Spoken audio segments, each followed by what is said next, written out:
جاءت امرأة إلى نبي الله موسى عليه السلام فقالت: يا موسى، إنني امرأة لم ألد، عقيم، فادعوا الله عز وجل أن يرزقني الولد. وكان موسى يكلم ربه، فذهب موسى عليه السلام يدعو ربه عز وجل أن يرزقها الولد. فقال الله عز وجل لموسى: يا موسى، إني كتبتها عقيما. فرجع موسى يخبر المرأة بهذا الخبر أن الله عز وجل قد كتبك عقيما، يعني ما في فائدة. فذهبت المرأة ورجعت بعد زمن فقالت: يا موسى، ادعو ربك أن يرزقني الولد. فتعجب موسى وذهب يكلم ربه، فقال الله عز وجل لموسى: يا موسى، إني قد كتبتها عقيما، يعني خلاص حكمت عليها بالعقم. فرجع موسى يخبر المرأة بهذا، فذهبت المرأة حزينة. وبعد سنة رجعت المرأة تحمل طفلا رضيعا.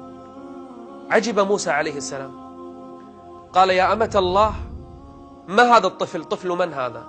قالت: إنه ولدي. قال: ماذا؟ قالت: إنه ولدي. قالت موسى عليه السلام: ألم يكتبك الله عقيما؟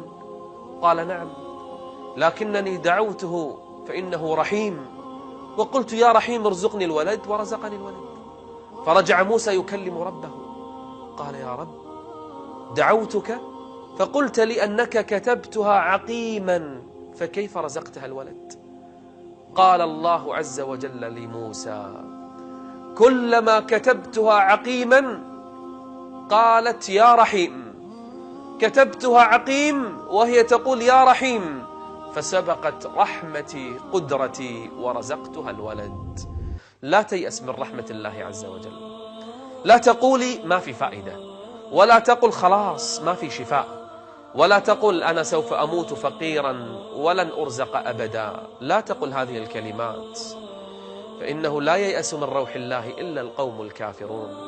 الجأ إلى الله، استعن بالله، استغث بالله، وكن فقيرا إلى الله جل وعلا وحده.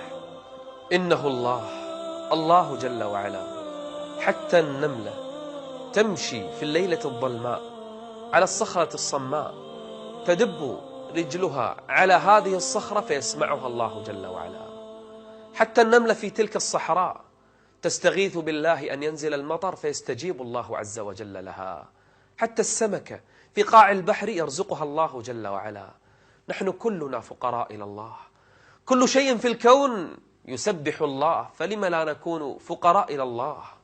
النبي صلى الله عليه وآله وسلم في الغار مع أبي بكر الصديق مع صاحبه، النبي لوحده مع أبي بكر، غار يحميهم مما لا سلاح، لا جيش، لا عدة ولا عتاد، ما عندهما شيء، فقط أعزل النبي مع صاحبه أبي بكر. وصل المشركون إلى باب ذلك الغار، لو نظر أحدهم إلى قدمه، لو نزل راسه شوي لرأى النبي مع صاحبه.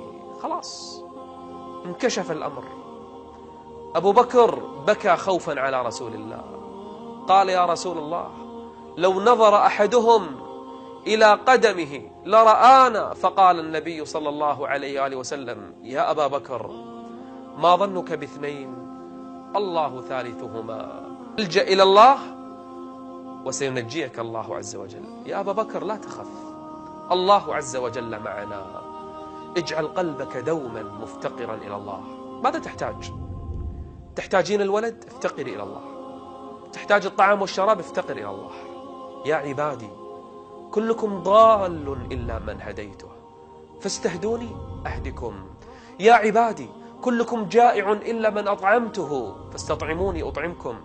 يا عبادي كلكم عار إلا من كسوته فاستكسوني أكسكم. افتقر والجأ إلى الله، فلا ملجأ ولا منجى من الله إلا إليه. استودعكم الله، والسلام عليكم ورحمة الله وبركاته.